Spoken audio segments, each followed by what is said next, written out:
Take the helm, delivering the latest and the hottest news here and abroad. Magandang umaga, Pilipinas. Start your day well-informed and aware sa mga pangyayari sa komunidad, sa bansa. Mahigit na 41,000 individual posibleng ilikas sakaling ilagay sa Alert Level 4 ang Bulkang Mayon. Sa buong mundo. Naharap sa 37 criminal charges si dating US President Donald Trump. Retired Executive RTC Judge Romy Villanueva Kami po ang inyong tagapagbalita, Romy Villanueva. with former Professor Ben Del Mundo. Romy and Ben at your service. Mondays to Fridays, 7 a.m. to 8:30 a.m. Dito lang sa main source of news and public affairs on air. CZDG-FM 96.7. Mula sa newsroom ng DZDG 96.7 Destiny Radio, sumasa inyo ang Balitang Balita. kasama nyo ang inyong tagapagbalita. Romy Villanueva. At Ben Del Mundo.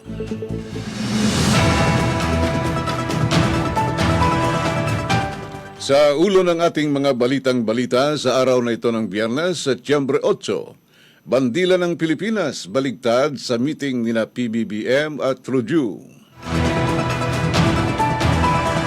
Cybercrime gamit ang SIM cards. Nais patawan ng Senado ng mas mabigat na parusa.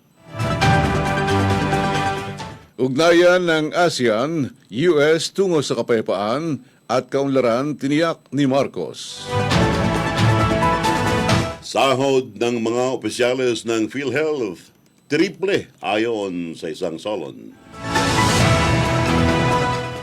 Healthcare system sa bansa na pag-iiwanan sa Asia ayon sa DOH. Pag-espiya ng DepEd sa mga estudyante guro, ikinabahala ni Ontiveros.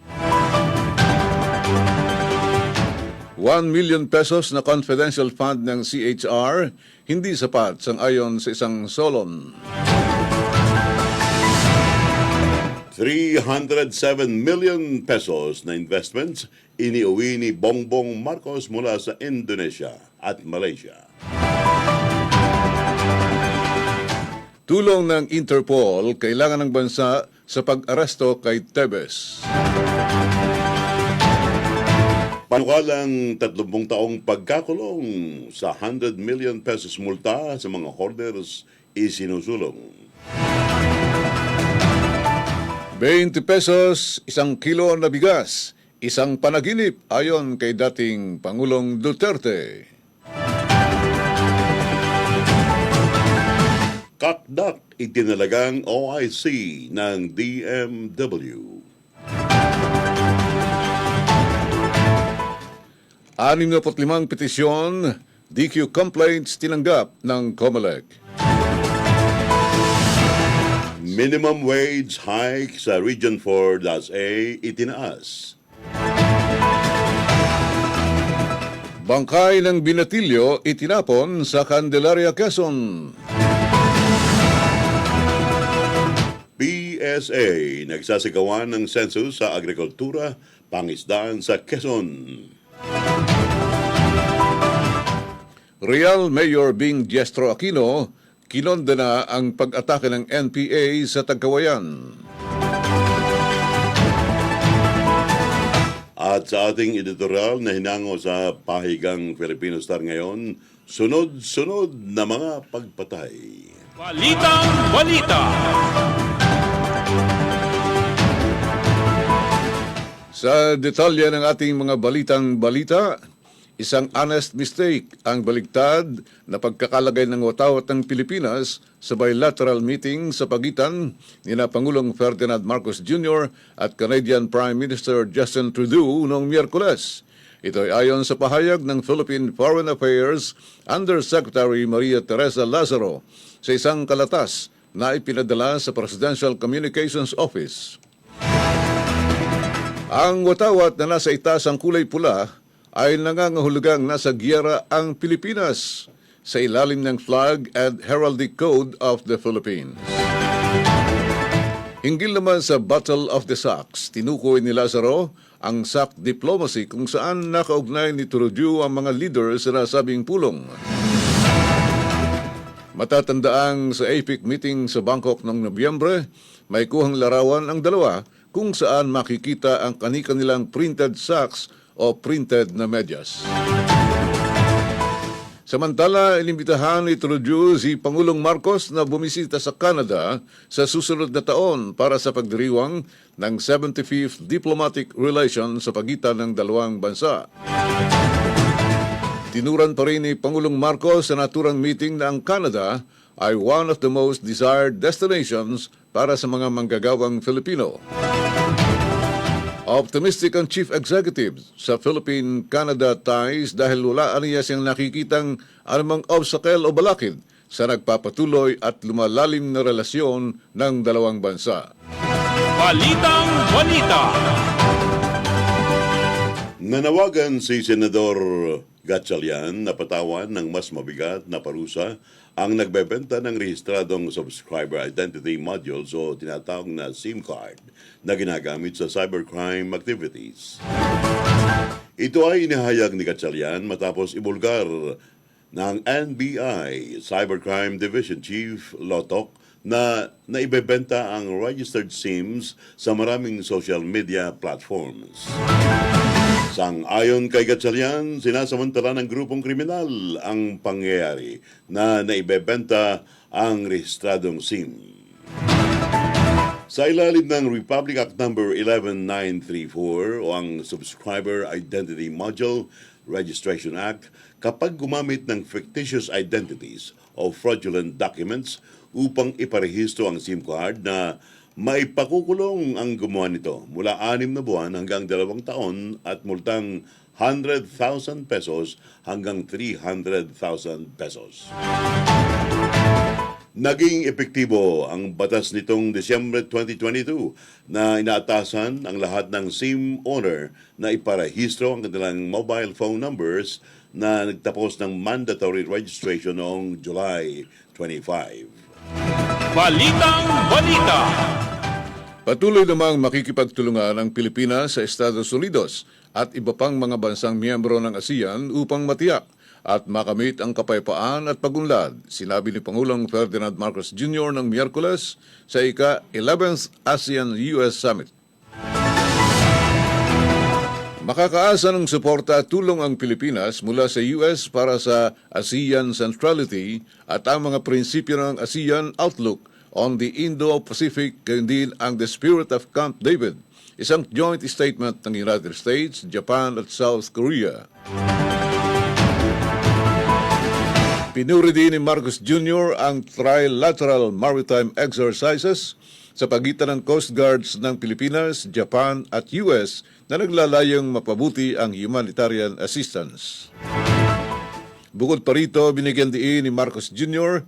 ang unang taon ng US ASEAN Institute for Rising Leaders Program na nagpapahintulot sa 30 mid-career public service professional na sumali sa Johns Hopkins sa SAIS Leadership Development Program at Disaster Relief Cooperation.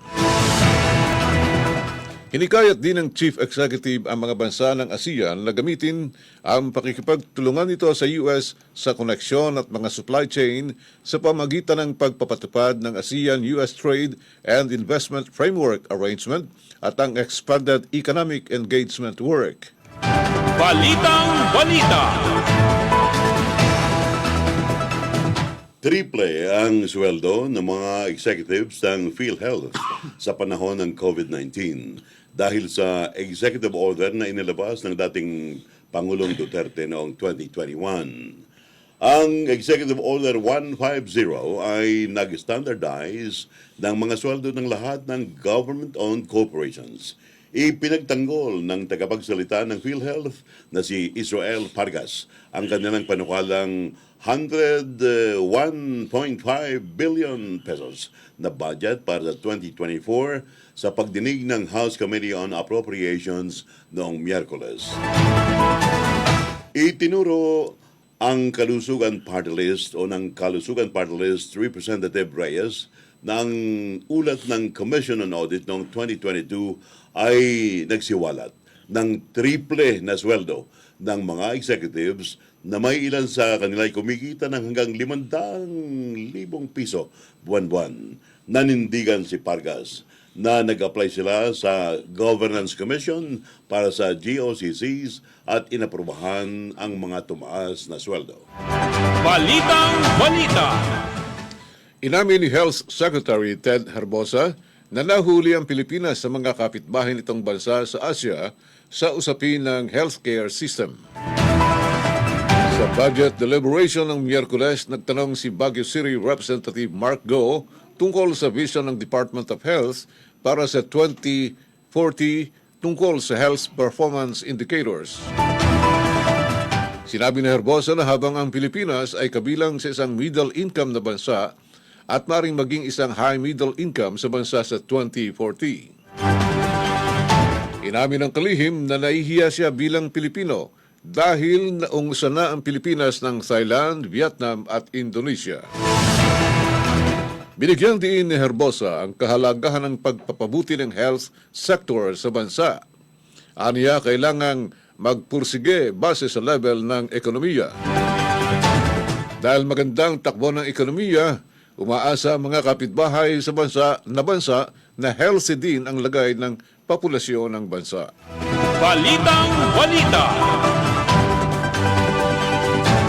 Ikinabahala ni Senadora Riza Ontiveros ang plano ng Department of Education na magsagawa ng surveillance operations sa mga estudyante at guro upang maiwasan umano ang kaugnayan ng mga ito sa mga illegal na aktibidad.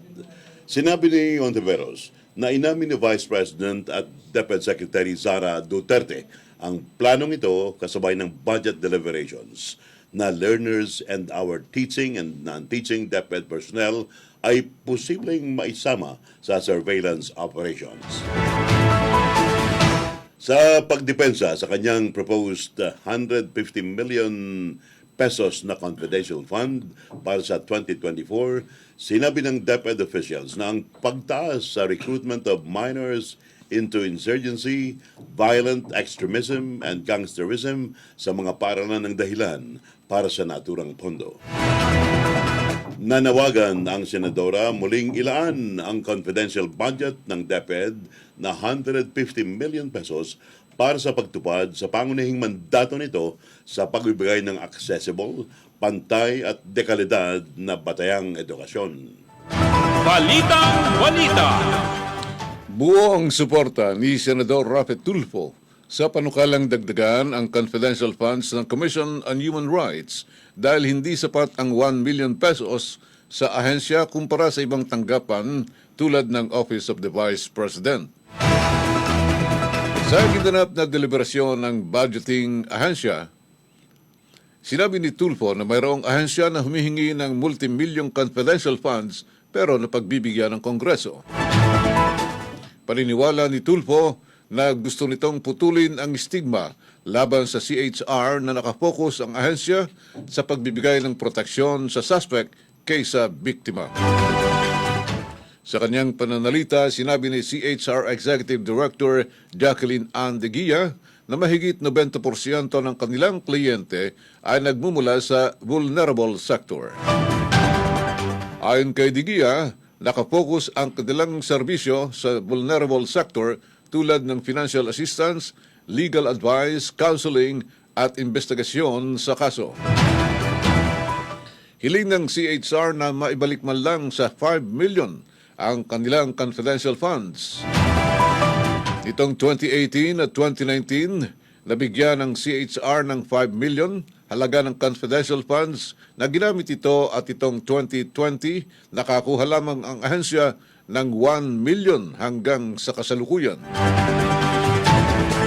Para sa 2024 national budget, tinapyas ng Department of Budget and Management ang kalahati ng 1.9 billion na hinihingi nila sa National Expenditure Program kaya't umabot lamang sa 900 million pesos. Balitang Balita. Nakuha ng Pangulong Marcos ang nasa $22 million na investments matapos makipagpulong ito sa ilang top Indonesian companies at $285 million na investment pledges mula sa Malaysia. Nakipagpulong ang Pangulo sa mga nasabing Indonesian companies sa sidelines ng kanyang pagdalo sa 43rd ASEAN Summit and related summits. Sinabi ng Pangulong Marcos na ang mga business leaders sa Malaysia ay nagpahayag ng matinding interes na mamuhunan sa industriya at pagpoproseso ng pagkain, multi-service digital platforms, aviation maintenance support services, logistics, manufacturing, infrastructure, water and wastewater treatment sa Pilipinas. Sang-ayon pa rin sa ating Pangulo ang mga nasabing investment commitments ng Malaysian at Indonesian business leaders ay mayroong valuable contribution sa paglago ng ekonomiya ng Pilipinas. Balitang Balita. Makikipag-ugnayan ng Philippine National Police sa iba't ibang ahensya gayon din sa International Police o Interpol para sa agarang pagdakip kay dating Negros Oriental 3rd District Representative Arnulfo Tebes Jr. Ang pagkilos ng PNP ayon kay Public Information Office Chief Police Colonel Jean Fajardo ay kasunod ng pagpapalabas ng warrant of arrest ng Manila Regional Trial Court laban kay Tebes at 12 iba pa bunsod ng kasong murder, frustrated at attempted murder. Aminado si Fajardo na malaking hamon sa kanila ngayon kung walang extradition treaty sa bansang kinaroroonan ng dating mambabatas. Sa ngayon, aniya, nagsasagawa rin ng monitoring ang PNP hinggil sa kinaroroonan ni Tebes. Tiniyak ng PNP na sa sandaling makabalik ng bansa si Tebes ay agad nilang ipatutupad ang warrant of arrest laban dito. Sinabi naman ni PNP Chief General Benjamin Acorda Jr. dahil nasa ibang bansa si Tebes at nagtatago, pagmamonitor at pakikipag-ugnayan lamang sa kanilang counterparts ang magagawa ng PNP. Una nang sinabi ni Justice Secretary Jesus Crispin Remulla na posibleng nasa Southeast Asian countries lamang nagtatago si Tebes tulad ng Timor-Leste, Cambodia at Thailand. Balitang Balita. Ayon kay Marikina 2nd District Representative Kimbo, maraming hamon ang kinakaharap ng Pilipinas sa isyu ng bigas kabilang ang export ban sa India, El Nino phenomenon, bagyo at hoarding. Sa ilalim ng House Bill number 9030, maharap ang mga hoarders ng hindi bababa sa 10 taon hanggang maximum na 30 years na pagkakakulong at hindi bababa na 1 million pesos hanggang 100,000 million pesos na multa. Sinabi ni Kimbo na ang mga multa ay batay sa Philippine Competition Act na binanggit ng pag-iimbak ay isang uri ng kartel. Balitang Balita. Isang panaginip ang 20 pesos kada kilo ng bigas dahil sa law of supply and demand sa world market. Ito ang prangkahang sinabi kahapon ni dating Pangulong Rodrigo Duterte. Sinabi ni Duterte na maring umabot pa sa 90 pesos per kilo ang retail prices ng bigas. Dapat aniyang tanggapin ng mga Pilipino ang katotohanan na walang paraan para bumaba ang presyo ng bigas sa 20 pesos kada kilo na masyadong mababa at hindi makatotohanan kung isasalang-alang ang kasalukuyang sitwasyon sa merkado. Sinabi ni Duterte na tumataas ang presyo ng mga pataba at iba pang kagamitan sa sakahan.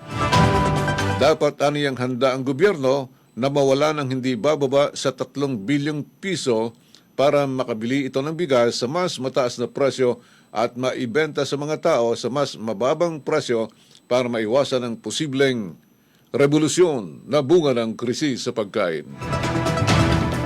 Samantala, inilunsad ng Department of Social Welfare and Development o DSWD ang Sustainable Livelihood Program na naglalayong mabigyan ng startup capital ang maliliit na retailer ng bigas. Tinanggihan naman ng Federation of Free Farmers ang mga panukalang pansamantalang bawasan ang mga taripa sa inangkat na bigas upang mabawasan ang presyo ng mga pangunahing bilihin dahil maaari itong humantong sa karagdagang pagkalugi sa mga magsasaka.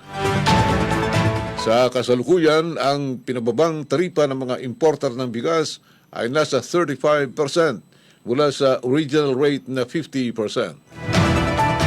Sinabi pa ng federasyon na inirekomenda ng ilan na bawasan pa ito sa 10% para mabigyang daan ang mas murang imported na bigas na madagdagan ang mga lokal na stock. Balitang Balita.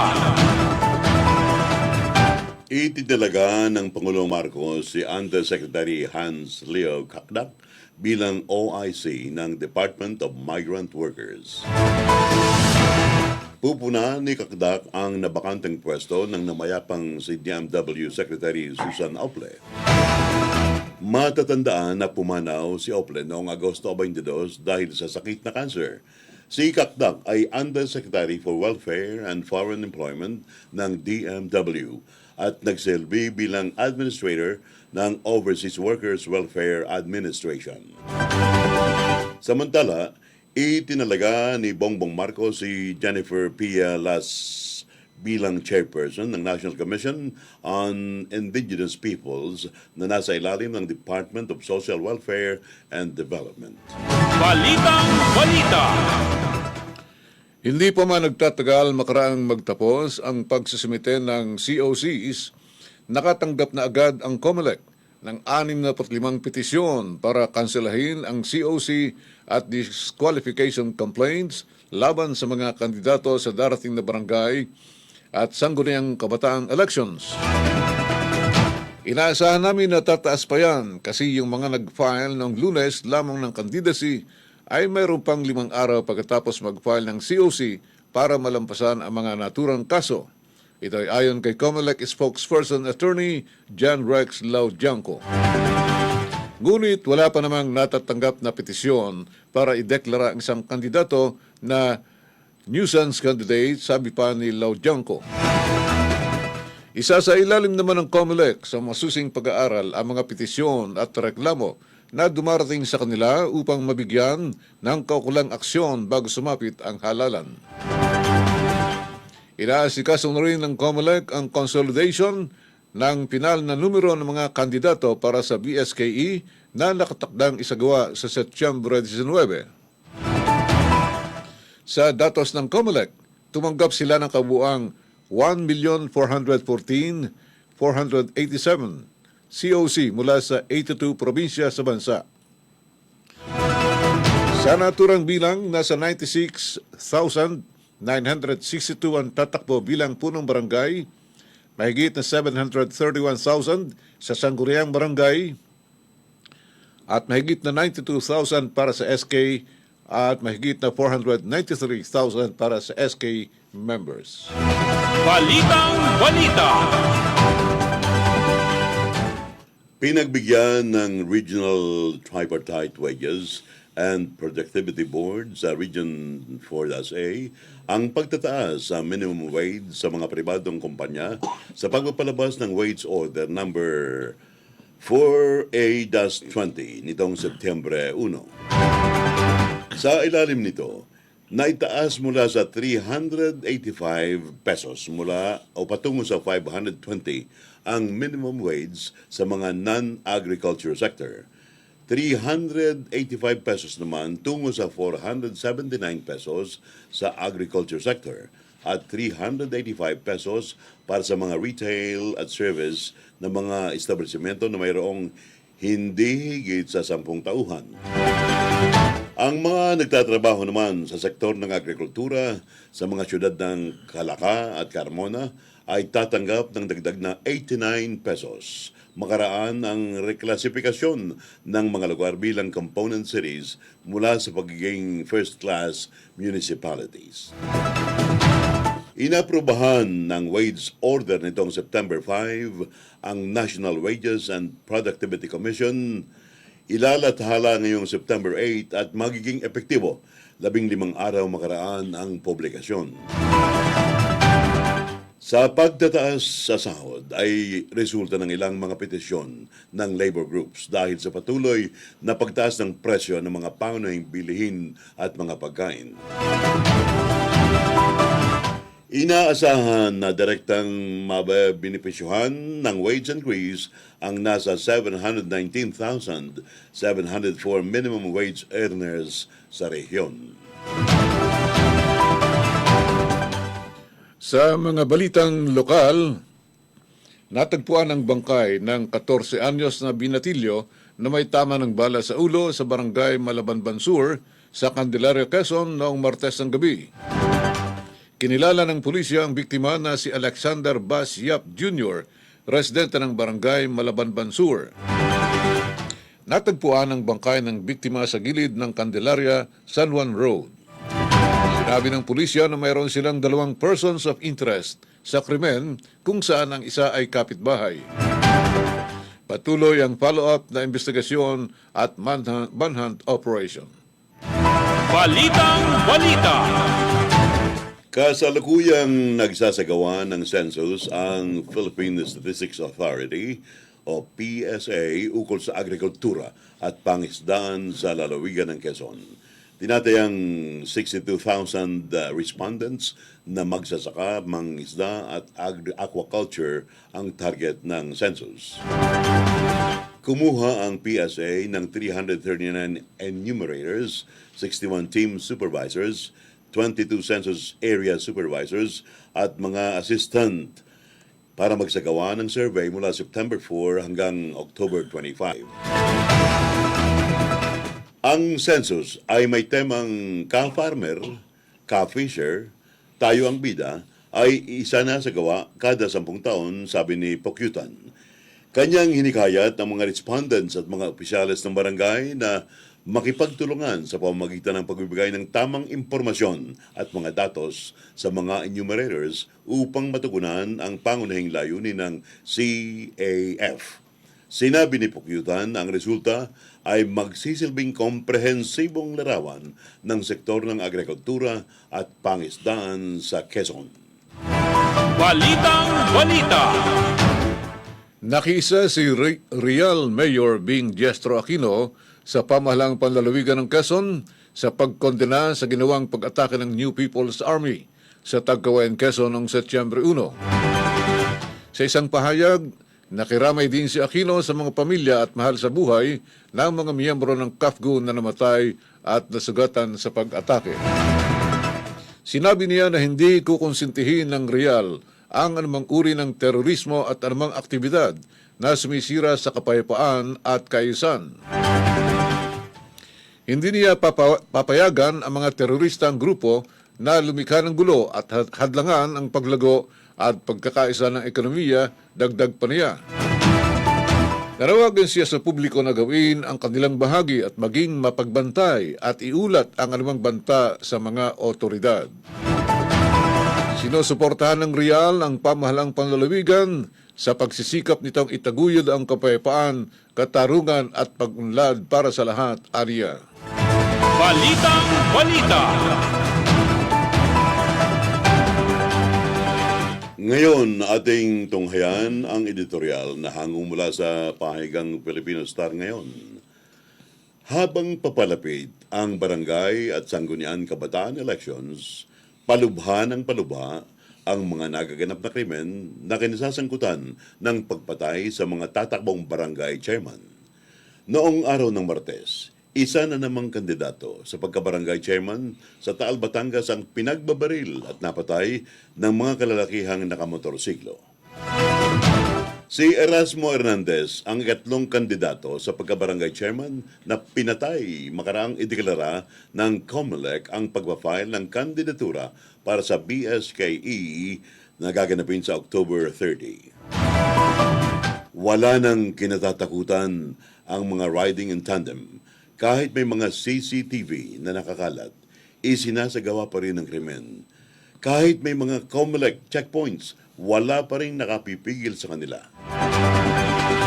Paiigtingin ng PNP ang pagbabantay sa mga lugar na sinasabing hotspots. Sikapin din na makumpiska ang loose of firearms naghahatid ng takot sa mamamayan ang mga sunod-sunod na pagpatay. Balitang Balita. At yan ang kalipunan ng ating mga balitang balita na inihatid sa inyo ng DZDG, ang inyong mga tagapagbalita, Romy Villanueva. at Ben Del Mundo. Sumainyo ang kalipunan ng mga Balitang Balita. na tinipon ng news team ng DZDG 96.7.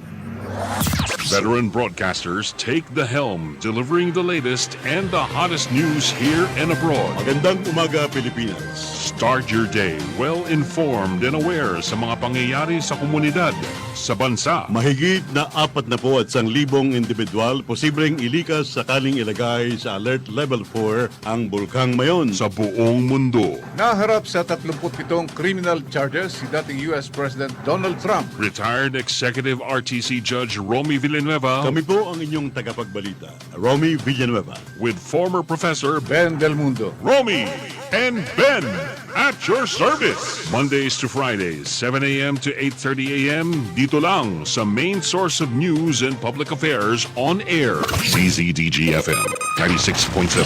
More news, more infotainment, more music, more fun. This is DZDG 96.7. At home, at work, on the road, anywhere, and everywhere. DZDG 96.7. Ako po si Mayor Lovely Reynoso Ponchoso, bumabati ng congratulations sa DCDG, ang bago nating radio station dito sa lungsod ng Tayabas. Congratulations po.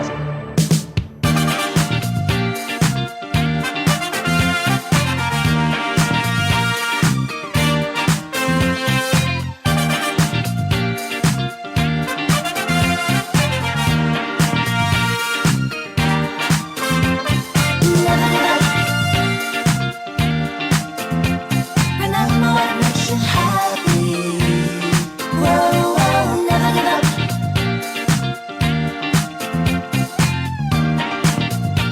You got a lot.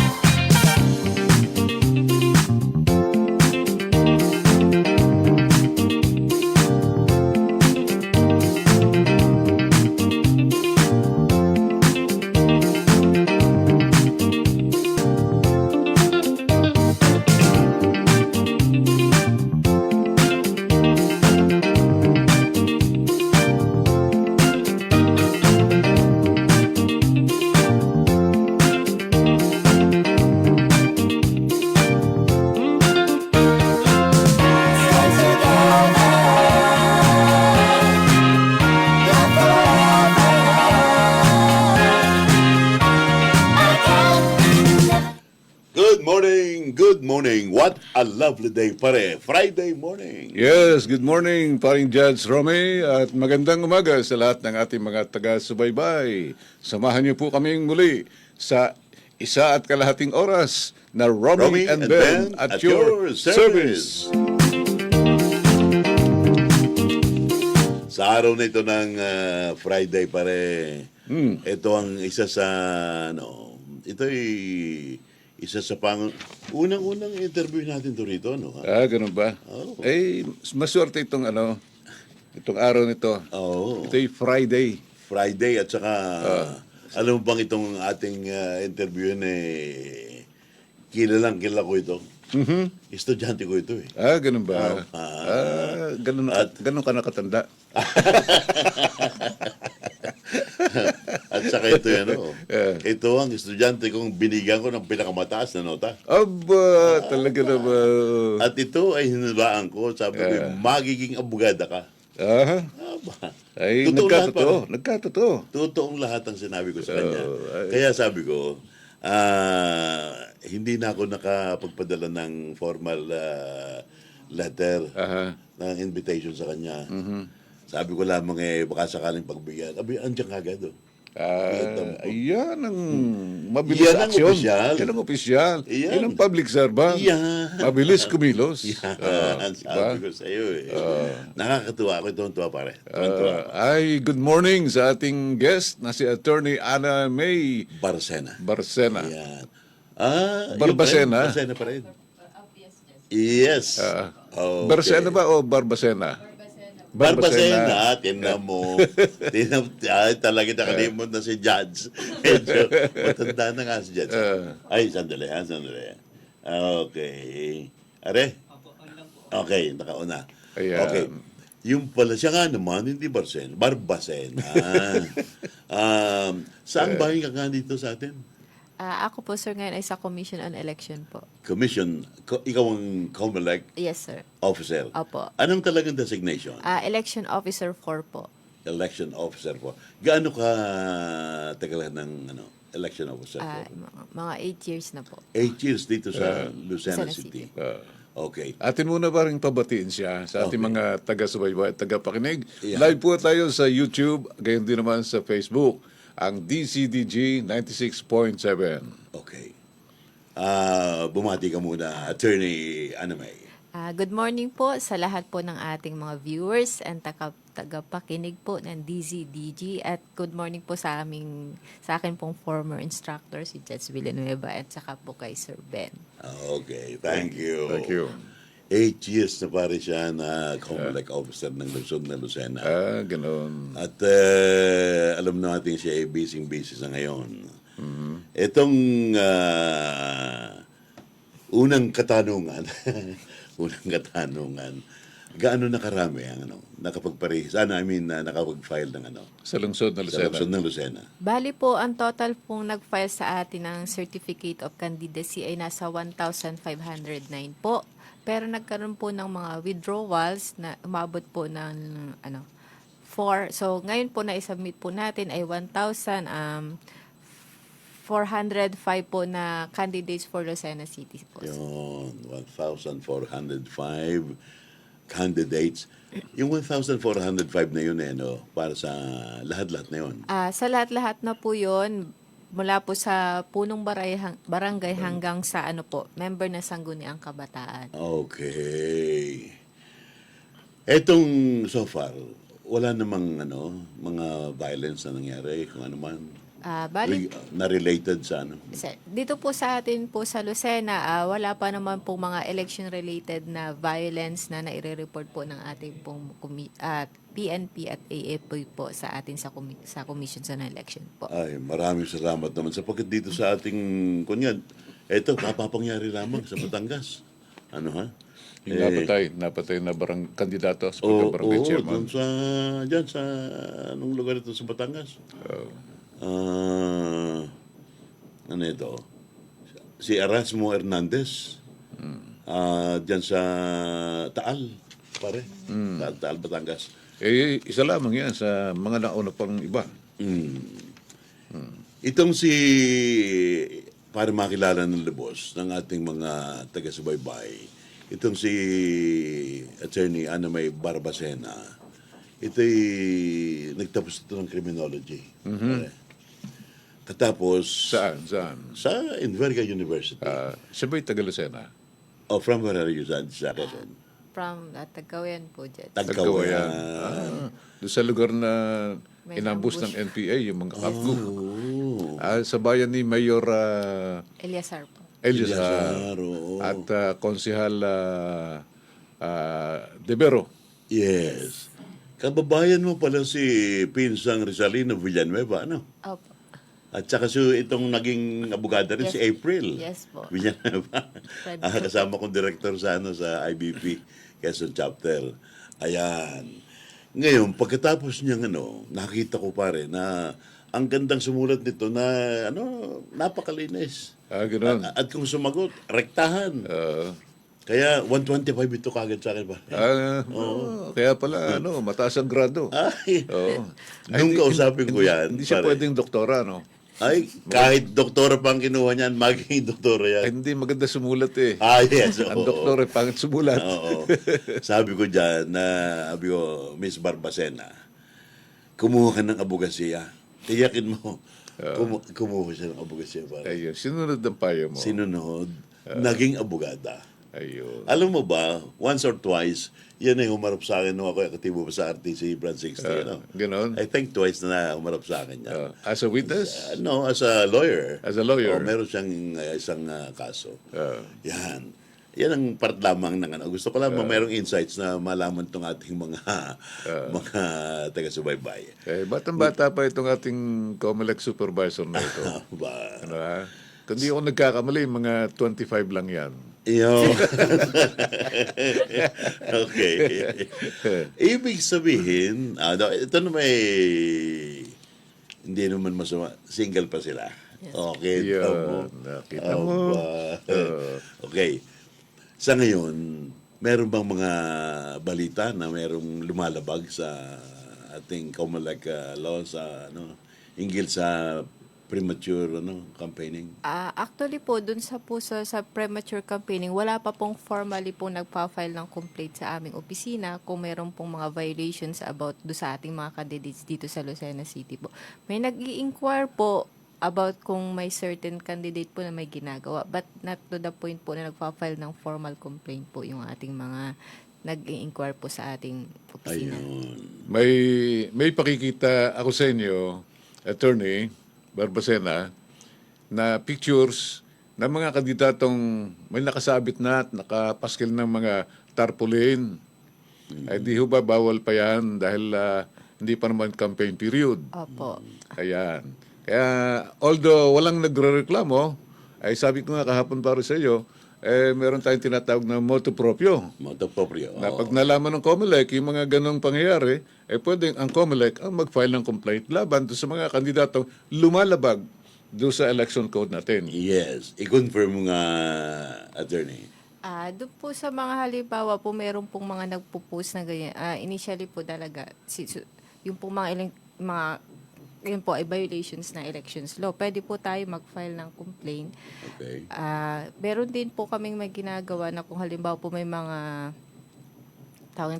posters po na pinopost. Actually, nag-seminar po natin yung ating candidates, lahat po ng candidates dito sa Lucena, na yung pong mga posters nila at saka po yung campaign materials, alisin po nila.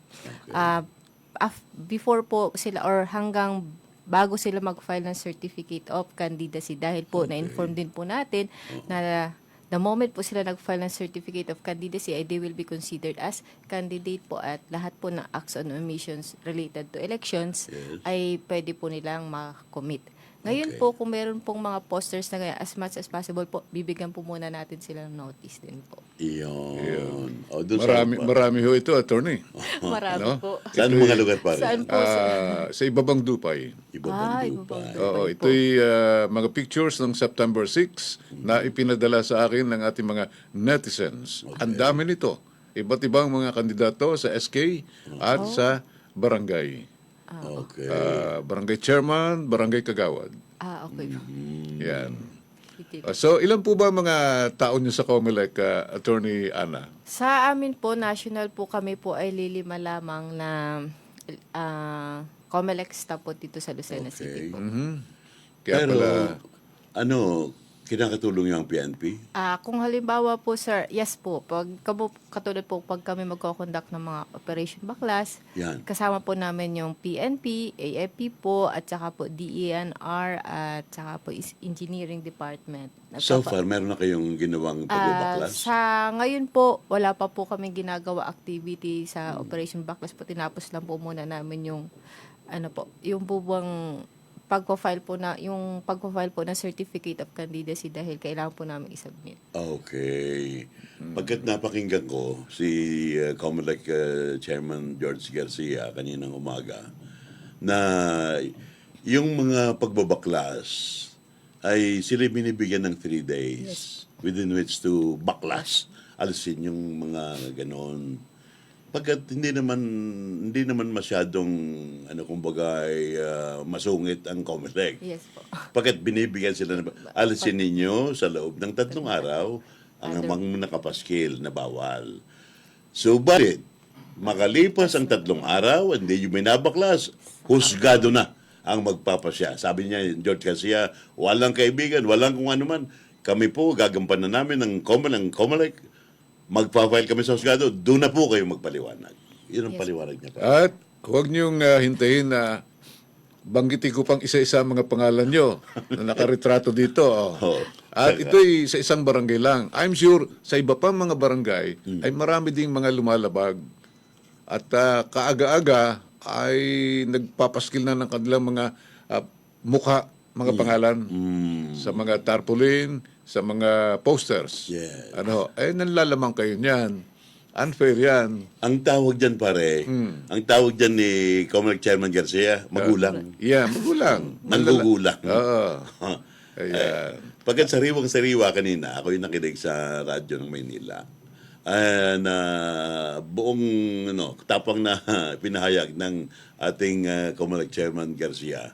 Yung itong mga yung mga kontrabigay. Opo. Kontrabigay. Meron din pong create ang COMELEC na Committee on Kontrabigay kasi diniscuss po doon kung ano yung mga presumed vote buying. Yan. Ay yung tungkol sa mga GCash. Yes po. Yan. So, bukod doon sa pamimigay ng pera, yung vote buying, at bukod doon sa maagang Pagha-house to house po. pag-house to house, paglalagay ng mga posters, ano pang ibang mga bawal ngayon sa panahon ng hindi pa pinagpapahintulot ang campaign period? Yes. Actually po, ngayon pong election period po, lahat po ng forms ng election propaganda po pinagbabawal. Meron din po tayong mga prohibitions on gun ban na ine-implement din po natin yung mga COMELEC checkpoint. Yes. Pero po ngayon pong halimbawa, yung pong liquor ban po, October 19 to October 29 to 30 po, liquor ban po tayo. Pinagbabawal po doon yung mga pag-iinom po, except lang po doon sa mga tourist-oriented area na certified ng city tourism na sila po it falls on exemptions. Okay. Then meron din po tayong prohibitions on appointment from September 15 to October 29, except lang po yung mga talagang mga urgent at magpa-file po ng exemption or notices. Except din po yung mga regular casuals appointment, mga job orders, pwede po yun. At saka po yung ating mga bawal po yung ating mga services ng 45 days po before election at saka po yung mga sa constructions po ng 10 days before election from October 20 to 30 po, except lang po yung mga ongoing ng construction at saka po yung mga meron na pong mga notice of award for implementations. Okay. Attorney, habang wala pa yung campaign period at bawal pang mangampanya, anong pwedeng gawin ng mga kandidato habang hinihintay nila yung campaign period? Sila ba'y nakatenga na lang sa kanilang bahay?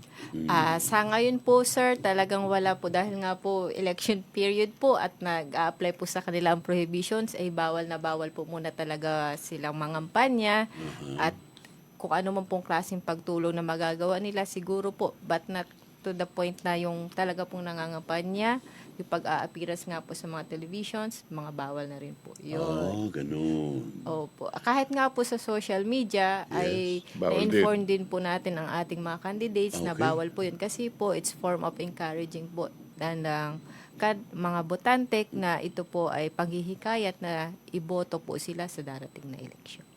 Halimbawa, katulad ko, nagpa-print ako ng t-shirt na may mukha ng kandidato sa pagka-chairman ng barangay.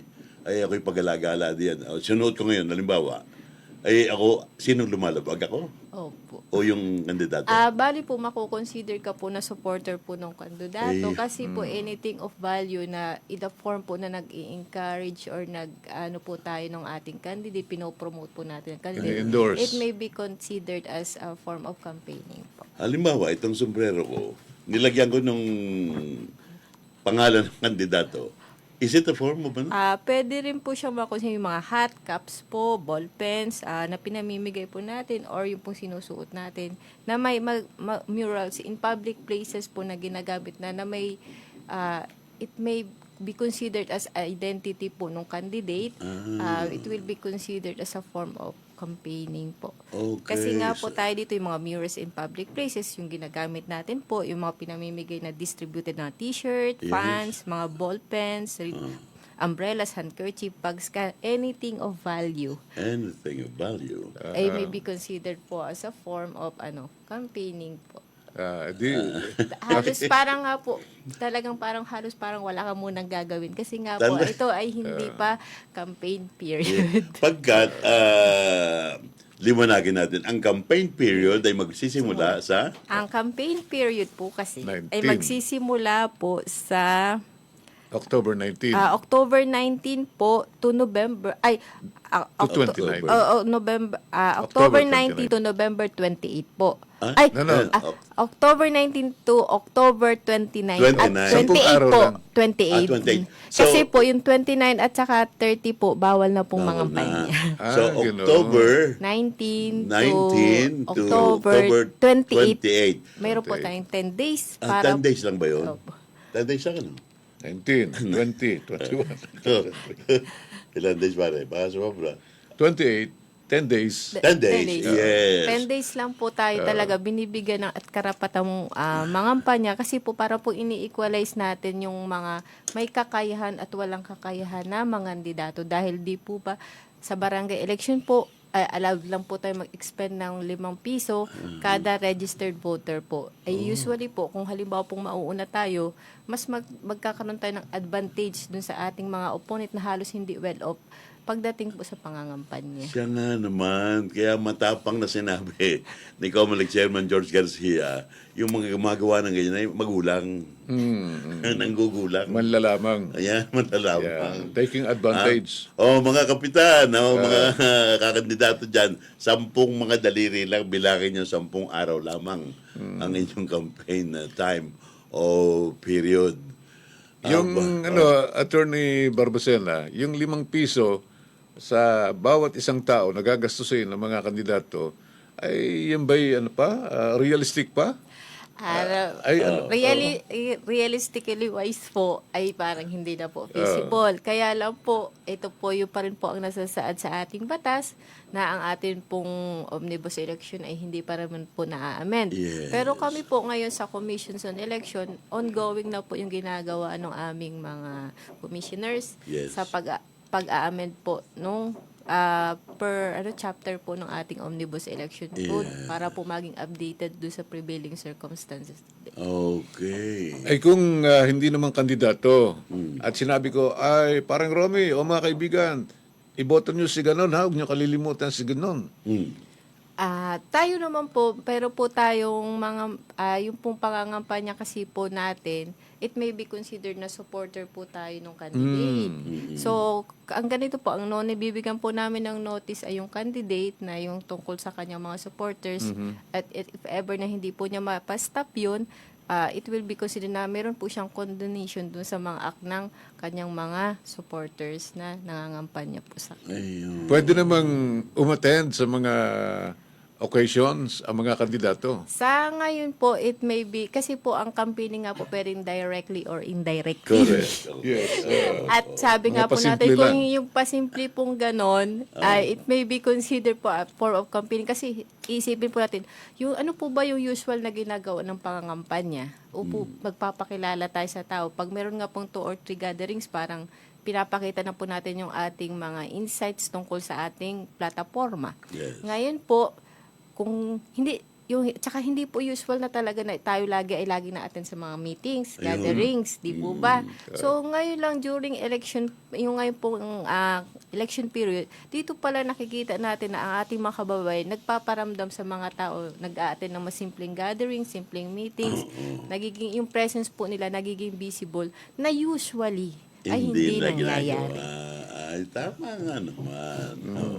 Naimbitahan ko sa binyagan, sa kasalan, sa birthday ko. Yan. Kung sabi ko nga po, sir, yun po ay depende po, discretion po natin. Sa amin naman po sa Commissions on Election, titingnan po natin kung anong yung situations base po doon sa complaint. At saka nagbabantay yung mga kalaban. Opo. Yun nga po. Actually, hindi Ingat po kayo. kami ang usually magbabantay. Yeah. Kalaban niyo po. Yung kalaban. Kung baka bubutasan ka niya. So, Ay, ganun rin. yung mga ganon, ground for disqualification yun. Pwede po sila mag-complain for At disqualifications po.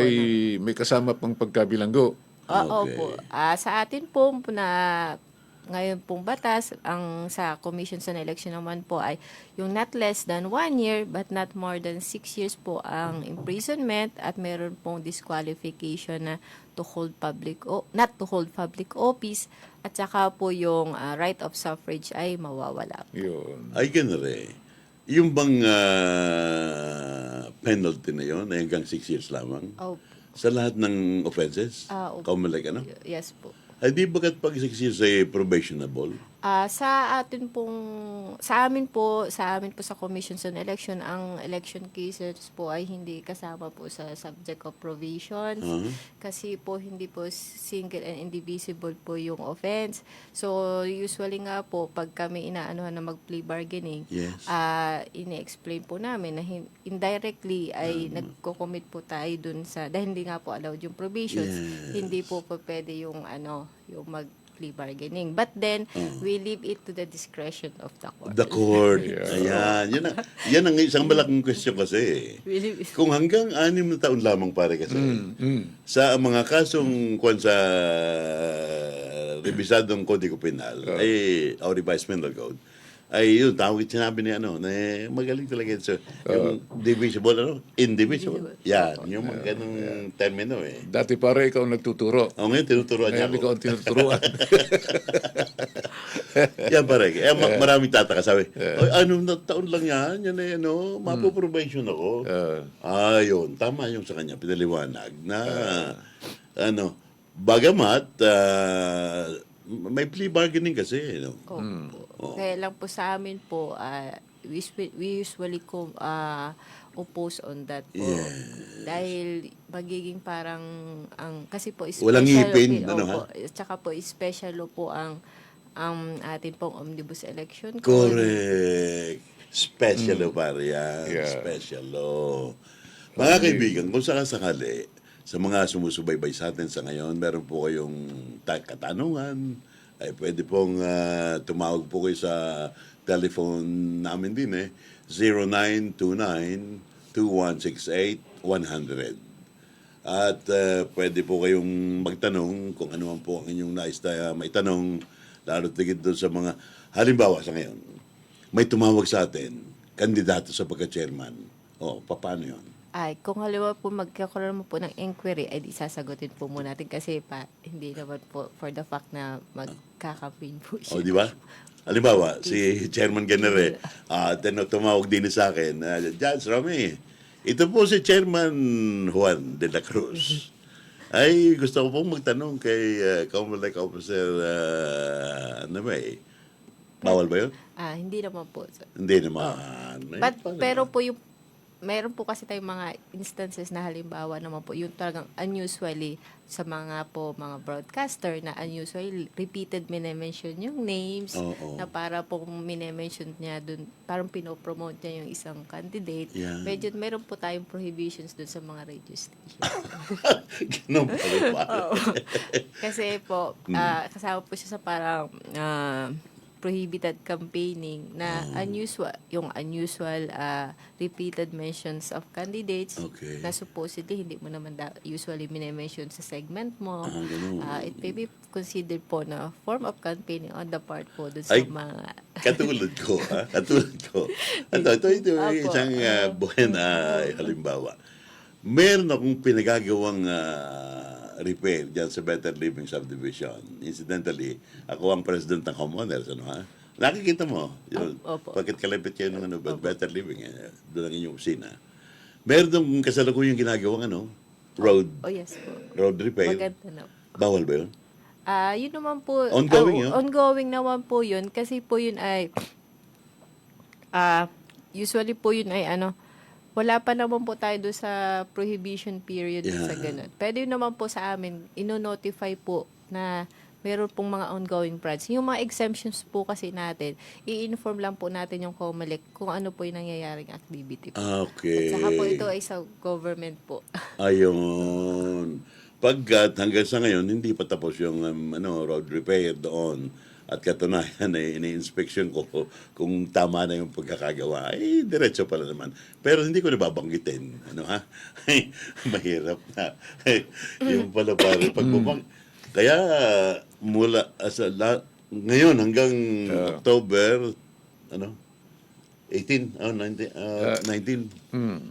Hindi tayo babanggit para ng Wala. Oo. ng sino ang pangalan ng kapitan. o kaya Pangalan na lang ni Bendel Mundo lagi mo babanggitin. Romy and Ben Ben, at your service. Okay. Attorney Barbacena ang breakdown? Sandali na pare. At tayo magbe-break muna para kay sige. Ison. Okay. Broadcasting from the DCG compound, Maharlika Highway in Tayaba City. The newest, the hottest FM station. This is DZBG 96.7. At home, at work, on the road, anywhere, and everywhere. DZDG 96.7.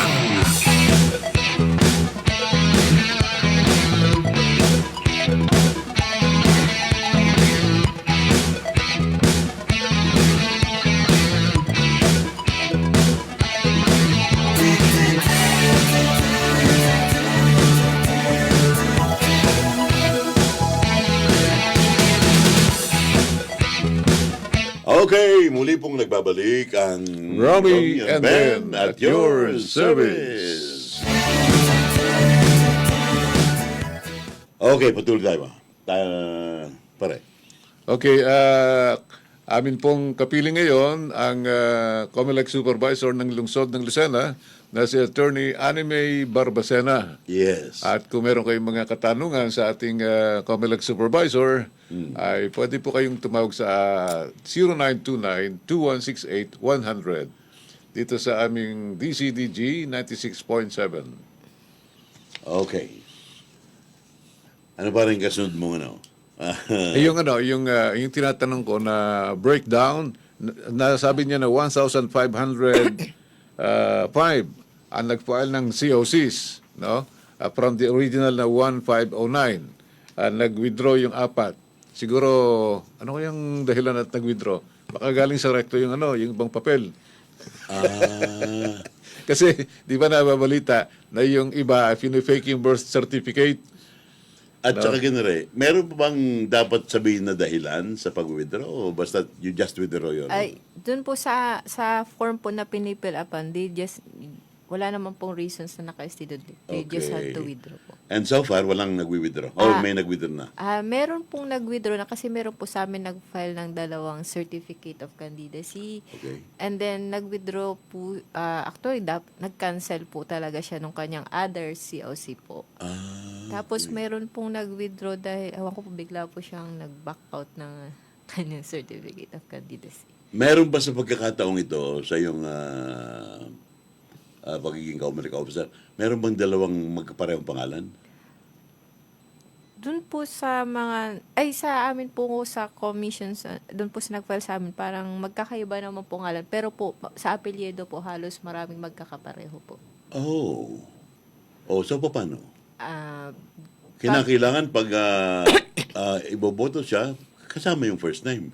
Opo. Kasi po, depende po. Kasi kung halimbawa po ba yung kapelyedo niya ay incumbent, Yes. ay di usually po, makakount po yun in favor of the incumbent. Yes. Oo. So, sabi nga po namin, kung ano naman po, kung halimbawa, at least kung 2 naman po yung isinulat na apelyedo, lalo na po doon sa mga maraming choices, katulad po sa sangguniang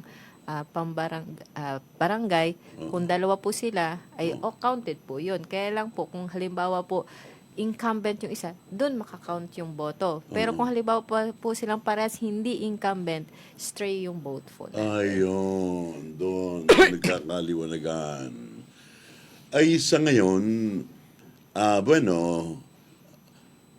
sa pagre-review mo ng mga pangalan, ay sa anong barangay nagkakaroon ng hindi ba meron ka na bang nakita na sa ilang barangay din magka-apelyido? Actually, halos marami po sa barangay dito sa Lucena City po ang magkakapareho yung apelyido.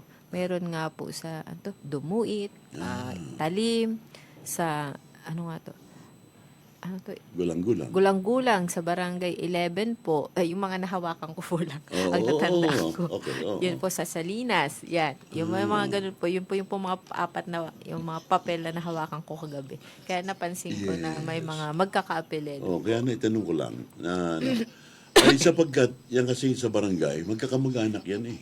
Ay. Halos sa isang barangay, magkakamag-anak yung mga. At sa ngayon, makikita mo na ang mga kandidato ay mga halos magkakamag-anak. Ay, meron ba namang, din sa kabataang, sangguniang kabataan naman, hanggang anong edad? Ang edad po natin ay mula 18 years old to 24 years old po ang pwede lang pong mag-file ng certificate of candidacy po natin. Yes. Ay kung at the time of filing of the COC ay 24 years old siya Opo. and 1 day. At the time po nang file siya ng COC katulad po ngayong September, siya po ay overage na. Kailangan po on the day of the election, Dapat. doon pa lang po siya 24 years old. Ayun. Kaya nga po parang nasa 9 po yata yung aming hindi natanggap na certificate of candidacy. Dahil? Kasi po marami pong overage tapos meron pong isa o dalawa pong underage. Ganun. So, ano naman yung underage? Yung pong below 18 years old po. Kasi po ngayon, ang candidate po natin ay nasa legal age na po na 18 years 18 old years. hanggang 24 years old po. Dati po kasi yung mga 15 to 17 pwedeng kumandidato as SK. Oo, tama. Pero ngayon po, yung 15 to 17, registration lang po sila. Pwede po silang bumoto sa SK candidates. Pero po yung 18 years old po hanggang 24 years old po, yun lang po ang allowed na file ng certificate of candidacy nila para po sa SK level. Pero ang boboto po, 18 to 30 years old sa SK level po. Pero dalawa pang bobotohan nila, SK level po at barangay level naman po. Ganoon. Ay, ganere. Paano mo mabe-verify na totoo yung kanyang birth certificate? So, Bakit mayroong mga balita na galing recto eh. Na medyo ini-adjust yung edad. Opo. Actually po, meron po kaming guidelines na una po, pag-check po namin, yung una po baga nagkaroon po kasi kami ng registration, may pinakita po silang birth certificate. Ngayon po, pag tinignan po namin yung record, halimbawa po nag-file sa amin ng certificate of candidacy, tapos po sa record namin ay ganito po ang edad mo. Okay. Pag wala ka pong pinakitang certificate of candidacy, ay yung birth certificate po, ang basis po namin, yung record po namin, nung nag-file ka ng registration. Okay. Ngayon po, pag po nagpakita yung sa certificate of candidacy po niya, titingnan po namin kung PSA po yung kanyang binigay na certificate of candidacy, birth certificate. Actually po, meron nga po sa amin nag-file po ng COC, kaya lang po sa record namin siya ay overage na. Okay. Kaya lang po, nung wala po siya ma-produce na birth certificate, ay hindi po namin siya tinanggap. Pero inilista po namin siya doon sa aming logbook ng non-acceptance because of this overage po. Pero sabi po namin sa kanila, lahat ng mga denied po namin, meron po silang remedy na magpa-file po sila sa clerk of the commission. Doon na po sila magpa-file ng kanilang certificate of candidacy. Ayun, maliwanag. Ay kung tulad nitong nakapag-file si Erasmo Hernandez ng Taal, Batangas, ay Patay naman. namatay, ay pwede bang mag-substitute yung kanyang asawa? Sa atin pong batas ngayon, ang allowed law pong mag-substitute ay asawa. Legal wife po. Legal. Yun. At saka po sana naisulat niya doon sa kanyang certificate Sa likod. of candidacy na yun po ang magiging substitute po. Doon sa likod ng COC. Sa likod po ng COC. Kasi po marami po tayong ibang candidate na medyo strange relationship na po sila sa kanilang mga spouse. Yes. So hindi po nila nilagay kung na yun ang magiging substitute nila pagdating ng in case of uncertainties po. Paano attorney kung binata o walang asawa yung kandidatong namatay?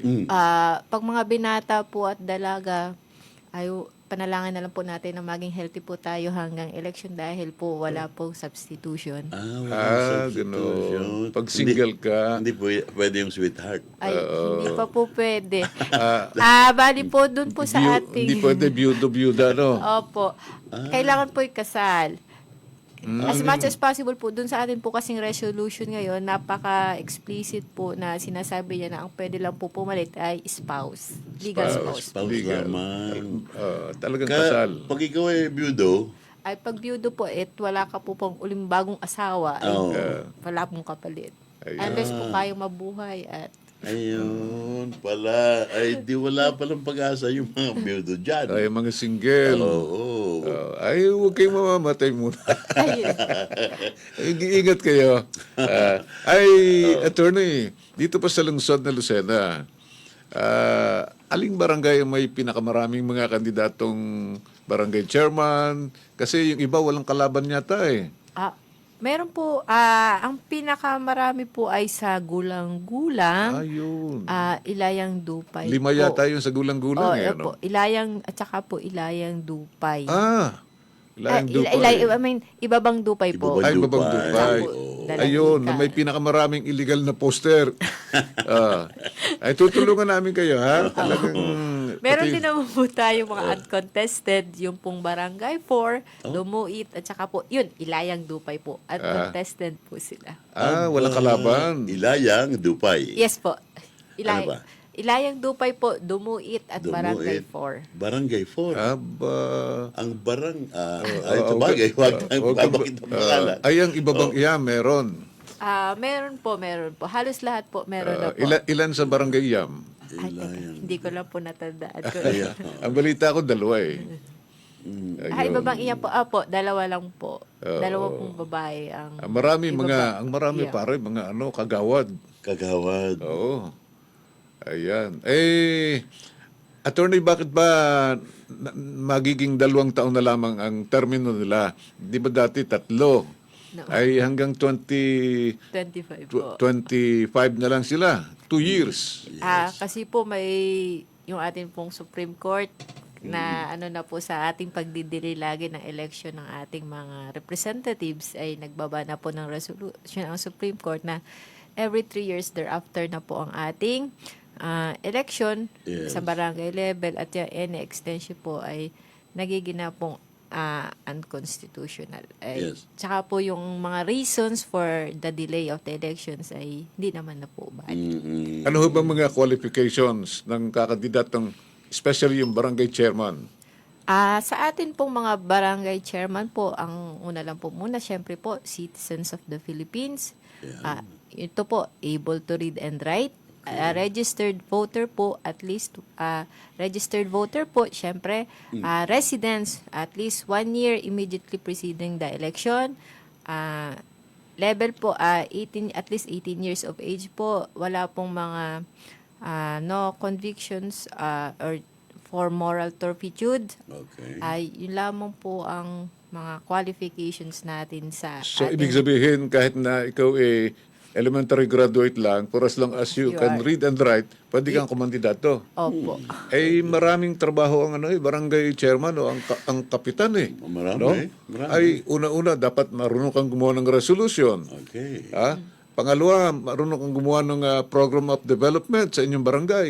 Ay, paano kung ikaw elementary lang?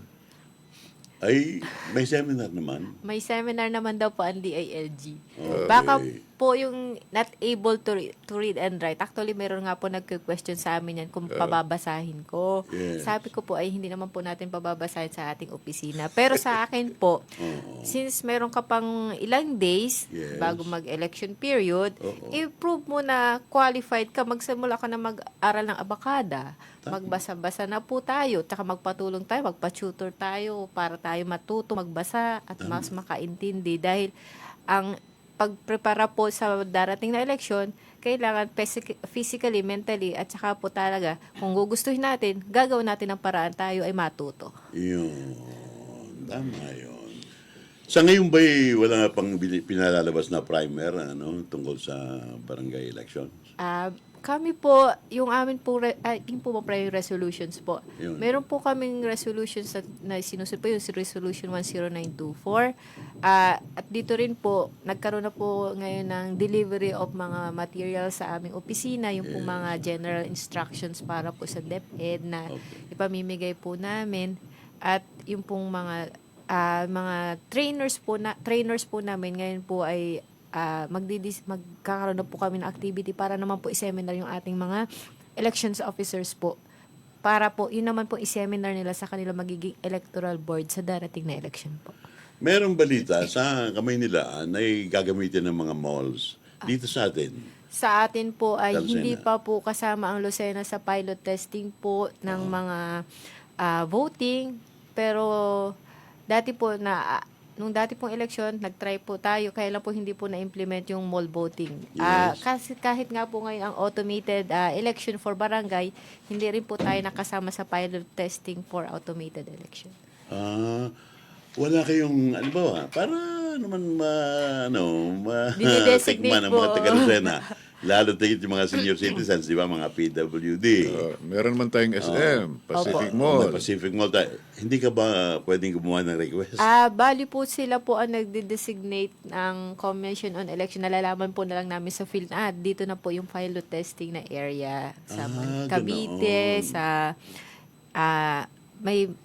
usually po sa Cavite at saka po dun sa NCR yung NCR. automated, yung pong automated election Okay. para po sa vote counting machines po sa barangay. Then meron pong napili na sa mall voting po ay doon sa iba't ibang regions po. Ang Lucena hindi pa kasama. Hindi pa po kasama Sa mga Caloocan. voting centers, diyan pa rin sa mga schools. Opo. Pero kung halimbawa po tayo na mag-mall voting, ang pwede lang pong bumoto halimbawa po sa SM ay yung pong area kung saan nakalocate yun, yung pong ibabang Dupay. Tapos po sa SM, sa Pacific Mall po ay yung barangay 3 lamang po ang pwedeng bumoto. Hindi pa po Ganun lahat. pala. Yung may jurisdiction lang po dun sa barangay ang pwede pong bumoto dun sa area po. Yes. Tama.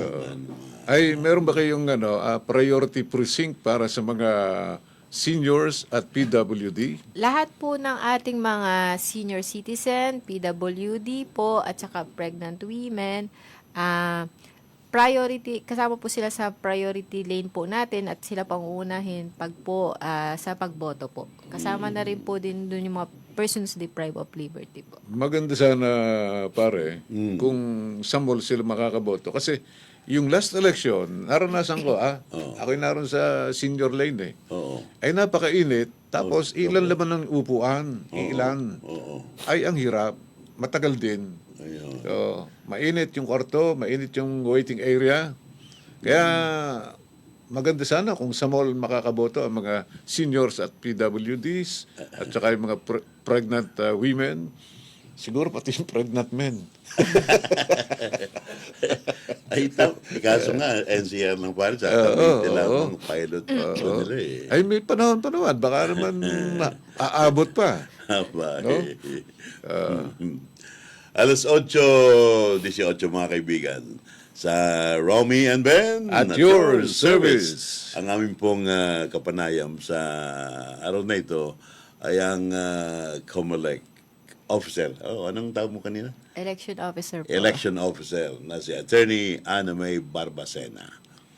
Patuloy tayo sa ilang pang katanungan pare. Huwag niyong papansinin yung mga narinig niyong pukpukan kasi under construction pa itong kabilang building na nakakabit dito sa ating studio. Okay. Yan. Pinapaspasan para pagdating pa rin ng October, maganda na. Yan. Halimbawa, may tumawag sa amin nga. Halimbawa, bukas, hindi pa campaign period, may tumawag.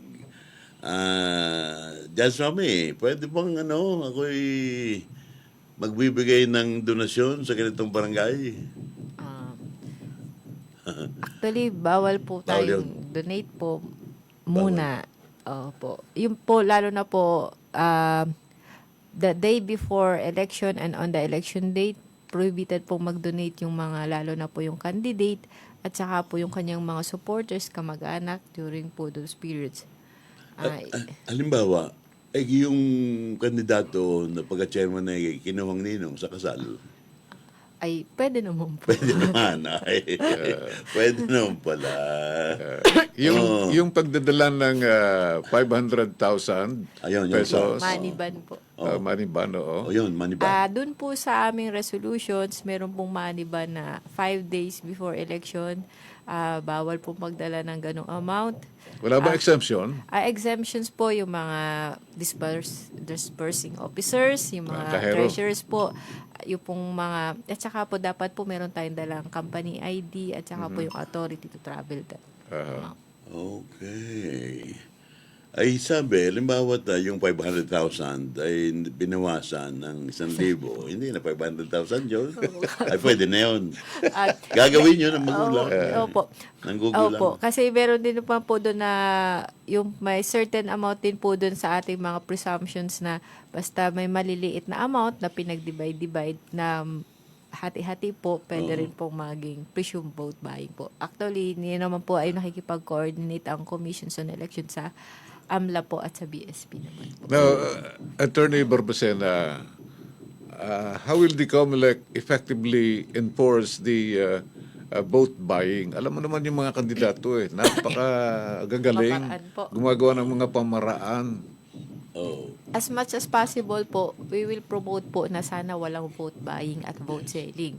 But then, meron po tayong guidance na ito po ay mga presumed actions of vote buying na ini-inform natin ang public, dun po lalo sa mga enforcing officers po na ito yung mga presumably vote buying po na pwede nating pag-aralan na baka pwede nating maiwasan ng mga kandidato na baka hindi nila gawin. Yun. On the date of campaigning and on the date of election itself, magkakaroon ba kayo ng mga deputized personnel? Yes. Kasi lilima kayo eh.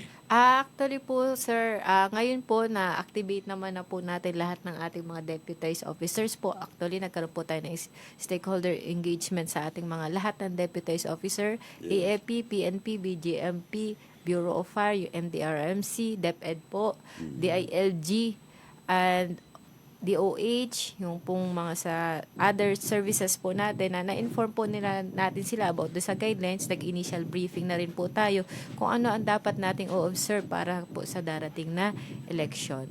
At nagkaroon po kami ng interactions, ano ang pwede nating gawin para mas maging maayos ang election at saka po yung mga contingency plans, mag-sharing po kami ng informations para maging success po at maging peaceful ang ating darating na election po. Doon sa gun ban, attorney, nagbibigay ba kayo ng exemption sa mga gun holders? Usually po, kailangan po mag-file ka po ng exemption dun sa po sa mga sa Committee on Ban on Firearms and Security Concerns.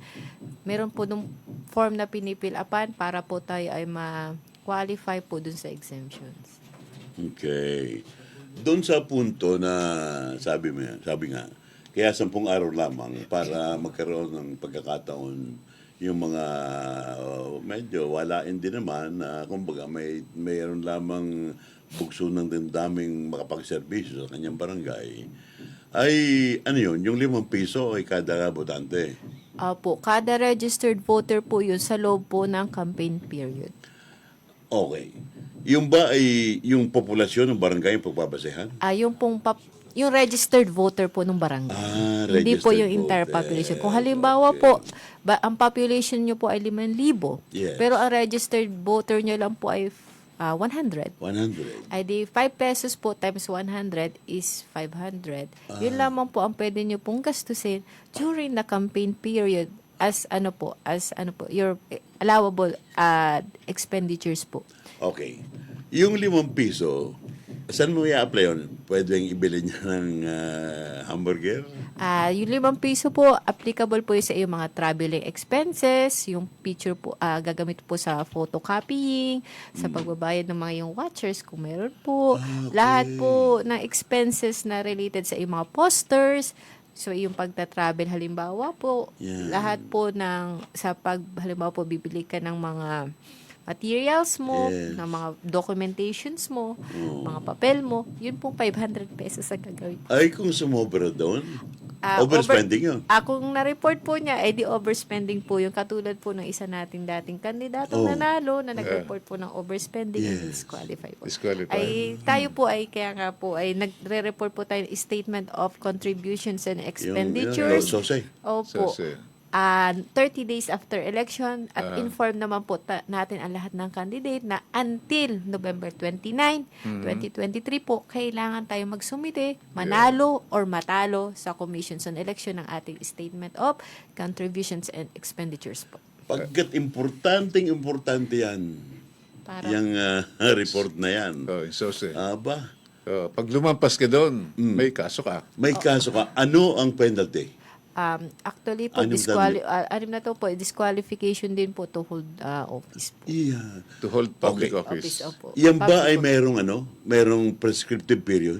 Ang atin pong mga election offenses po, prescriptive period po ay 5 years po from the time of the commission or from the time of discovery po. Okay. Ay, Ngayon sa panahon ng botohan, Attorney Barbacena, sino-sino lang ang mga allowed na pumasok sa polling precincts bukod doon sa mga boboto? And mag-i-issue ba kayo ng accreditation para sa mga media practitioners? Opo, kami po, tayo po sa local po, mag-a-apply po tayo ay sa provincial election supervisors po natin para po sa ating media accreditation. Meron po tayo, mag-provide tayo ng picture, passport size, at meron po pipil-upan na form for media accreditation at endorse po ng mga publishers or yung pong yung entity na yung editor po nung inyo pong station Yes. na binabouch po tayo na tayo talaga media nung inyong ano po yon agency. And then po doon sa mga freelancer po na meron po silang authority na mag-conduct po ng mga activity. Sa atin pong mga polling centers po, ang allowed po doon, syempre, maliban po sa botante, yung mga candidate po na bumoto, meron lang po tayong prohibitions doon sa mga member ng police forces, services, na meron pong certain limit 50 meters po na bawal po silang magtambay doon sa ating polling centers. Yung mga barangay tanod, yung other candidate na bawal po doon. At saka po yung paramilitaries, bawal din po doon. Yung pong ating mga PNP na security lang po, 50 meters distance, except lang po kung may mga commotions at syempre po merong letter or notice, nabibigyan din namin po ng form ang PNP just in case po na may mga commotions doon po sa polling centers, saka lang po sila magpapacify at lalapit doon sa area. Okay. Yun ang mga COMELEC PNP checkpoint. Yan ba'y araw-araw? Kasi kanina wala akong napansin eh. Yung pong COMELEC checkpoint po ay araw-araw naman po yun or as designated po ng ating PNP. Pero at least po isang checkpoint po tayo per city or municipality po. Nagte-text po, random po. Nagre-report naman po yung ating mga PNP kung kailan po sila. Ano po ang inyong hotline number para matawagan ng ating mga kababayan sakaling meron silang gustong i-report o isang guni sa inyo? Ang COMELEC Lucena office po ay 042-710-4769, 042-373-0991, at saka po yung mobile natin na nakalagay po dun sa checkpoint, 0966-204-5442. Ayan. Okay. Ulitin ko po, mga kaibigan, ang COMELEC hotline ay 042-710-4769 at 042-373-0991. At ang kanilang CP number ay 0966-204-5442. Tama po ba, attorney? Opo, Sir Ben. Ayun. Okay. Bueno mga kaibigan, dito po sa mga sumandaling ito ay mamamaalam po pansamantala ang aming programa ni Paring Ben at kami nagpapasalamat kay Attorney Ana May Barbacena, ang ating pong election officer dito sa lungsod ng Lucena. Maraming salamat, Attorney Ana Salamat May. po dyan. Kami inyong pinagbigyan sa araw na ito. At sana'y... Sa mga susunod na pagkakataon, Yan, bago mag-campaign period, ay kayo muling, kumbindahin namin. Apo, welcome naman po. Okay. Pag hindi ka dumating, isusumpi na kita. ang tanggapan po ng COMELEC sa lungsod ng Lucena ay matatagpuan nyo doon sa Barangay Lucena City Complex po, hindi pala. Lucena City Annex, Barangay Isabang, Lucena City po. yung katabi ng DLL. Opo. Ayun. Thank you very much mga kaibigan. Siyempre, lalo higit kay Anamay, Attorney Anamay Barbacena. At ito po si Romy Villanueva. Nagpapasalamat. Nagmamagandang umaga. Ito po naman ang inyong lingkod, si Ben Del Mundo, ang lalaking hindi mahirap mahalin. Yeah. Nagsasabing, magandang araw po sa inyong lahat at naway pagpalain tayo at gabayan tayo ng puong may kapal sa buong maghapong ito. Thank you. Romy And Ben at your service.